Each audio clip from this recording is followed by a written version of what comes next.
Welcome along, folks, to another channel exclusive here for the YouTube channel of Flesh and Blood TCG. Happy to be joined by Michael Jaszczur. Congratulations on making the top 8 at the World Championship this year. How are you feeling? Feeling great. This is awesome. Hard to complain. CC deck of choice, Cindra, Drakai of Retribution. Always the deck of choice for the event, or were you umming and ahhing? I mean, I kind of go back and forth. The people I test with, they know that I play like, the week leading up, I'm playing like 12 different decks. But I mean, I played Cindra at Singapore, even though that might not have been the best decision.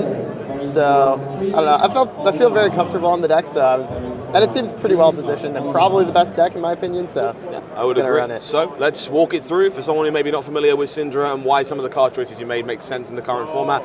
Start with the equipment for me. Just showcase a little bit of what you chose to play this weekend. Yeah. So in the arms, we only play with Flick Knives. It's probably the most important card.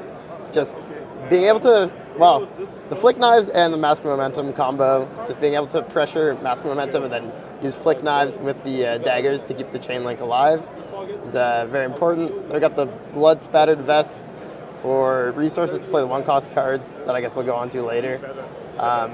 We got 3 daggers, just play the Kunai Retribution into everything, and then the Spell Void daggers for any arcane matchup, basically. Florian maybe just play Kunais, but you know. Makes a lot of sense. So Claw, mostly Kano, Verdant. Anyone else that comes to mind? Maybe like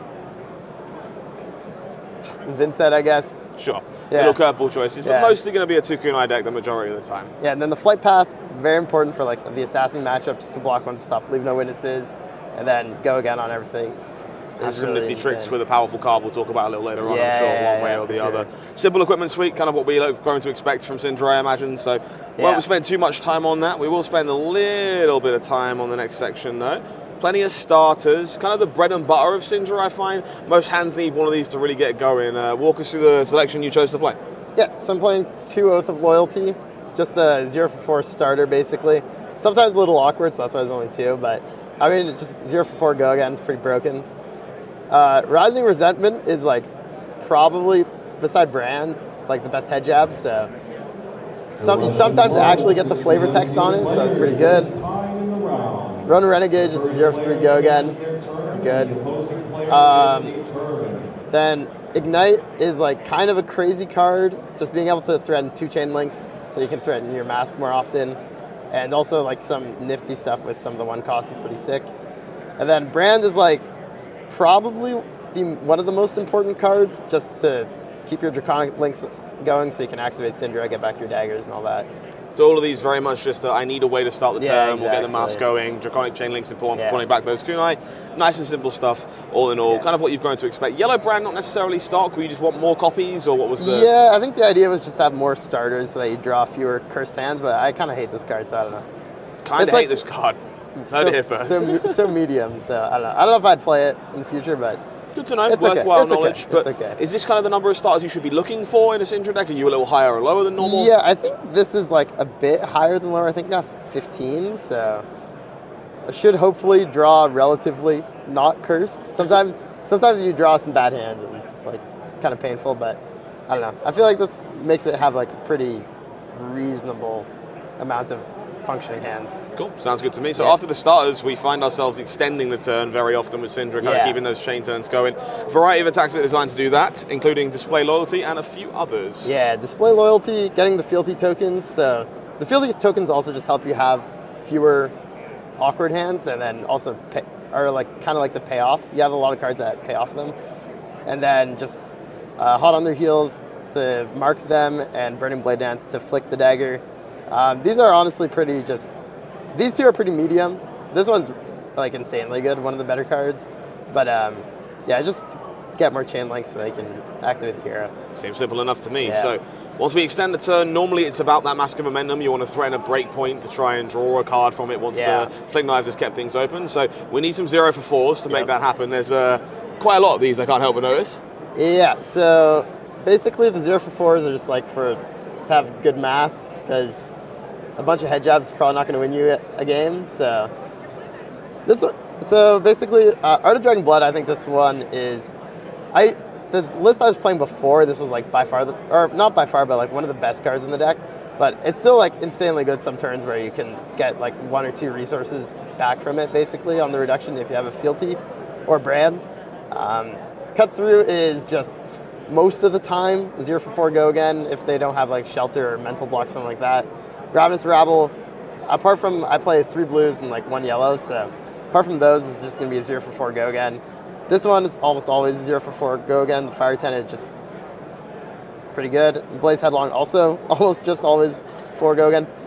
Pin the backside, I hadn't been playing it for a while, but a lot of times you can get this one is actually very important at the start of the chain, like on a 5-card hand. Basically, it kind of incentivizes them to block, so then you're better at threatening Mask, so that you can still threaten 2 more cards off Mask later on in the chain. Fantastic. Yeah, these are just like the Mask, or not the math, like just the math of the deck, basically. Makes a lot of sense. So a couple of generics here. Do want to ask, is that ever a concern for you in deck building at the moment? Is there too much generic, too little generic at any point? Yeah, sometimes it's pretty awkward. So try and have a good amount of the Draconic cards just to make sure that the deck actually like functions. But like without like these types of cards, it's probably going to be pretty hard to actually like go above rate and all that. So I think you're kind of forced to play some of these, and it makes the deck not as smooth as like maybe I'd want it to be, but it's just kind of the way it is. Makes a lot of sense to me. Okay, 0 for 4 is fantastic. Not always going to turn up, so occasionally needs to be a little bit of trickery to score those mass links, keep things open for a couple more chain links. Ancestral Empowerment, one that's been around for quite a while, but Throw Dagger, more of a, I guess, not a controversial inclusion, but not something everyone is familiar with in Cindra. Yeah, so basically these are the cards that like are kind of like the tricky cards, I guess you could say, of the deck. So Throw Dagger, just being able to basically flick twice and keep 2 chain links going, it kind of forces your opponent to fully block out 3 attacks. And a lot of the value that Cindra actually gets is like making your opponent block you.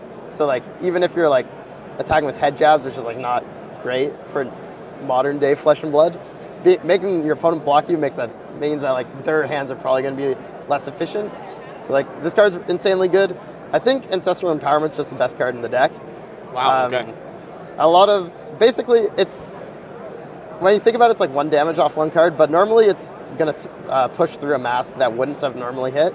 So then you can just kind of look at it as like 1 card for +1 and draw 2 cards, which is like pretty insane. That's a tome if you squint and try hard enough. Because like if this was just another attack, you wouldn't get the mask. So it's basically draw 2. So this card's insane. Love to hear it. Throw Dagger, I know some people are worried about this card against decks like Verdant's that have mental block, Shelter from the Storms. Are you still happy to play the card in the matchup, or do you just block with it, pitch it? What's the deal there? It's like pretty versatile because you can use it kind of like a starter if just pitching it to your dagger. A lot of times you can like pitch it and then break the chain, so then you get like 2 damage out of it, which is okay. It's not really what you want to be doing, but it's like, and there's also spots where it's just like you kind of have to go for it, and if they have the shelter or mental block, you're just going to get farmed. But you can kind of play around it by activating Flick first. Okay. And normally they'll just like shelter that, so then in response to their shelter, you just play this. So you can normally still play it against like the decks with multiple discard to prevent effects, but normally it's just pretty good card, blocks 3, so it's fine. It's cool. Sounds good. Okay, so once we're done with all the extending and all the tricks, we've got to end on something. There needs to be some chain enders that have some real power for Cindra to force the damage home. Quite the selection here as well, I think. Yeah, so the chain enders, there's 9 1 costs, but I'm only ever really playing 6 at the same time. So the 1 costs, I have Hunt the Hunter, which is just pretty like generically good. Makes you fealty, makes your hands function more.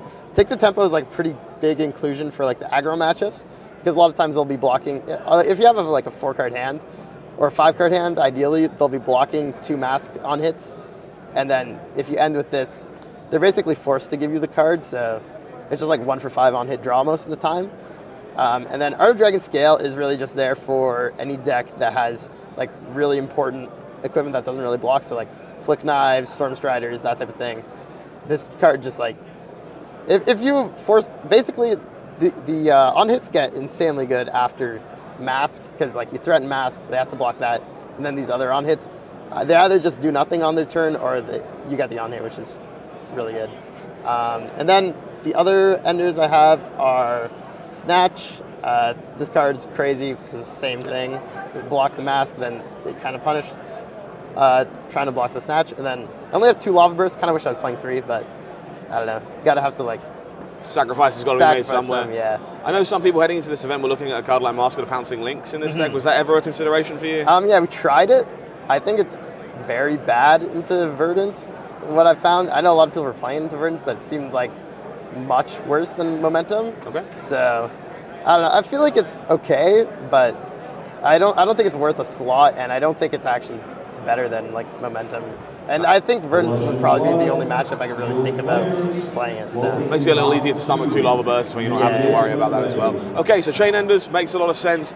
This one is definitely not a Chain Ender. Yeah. Before we started recording, this card is broken, I believe, was the statement. Yeah, there. that Best card in the deck. I said Ancestral Empowerment's the best card in the deck, but this one's like one card like 9 a lot of the time, and just I don't know, this card, I don't know.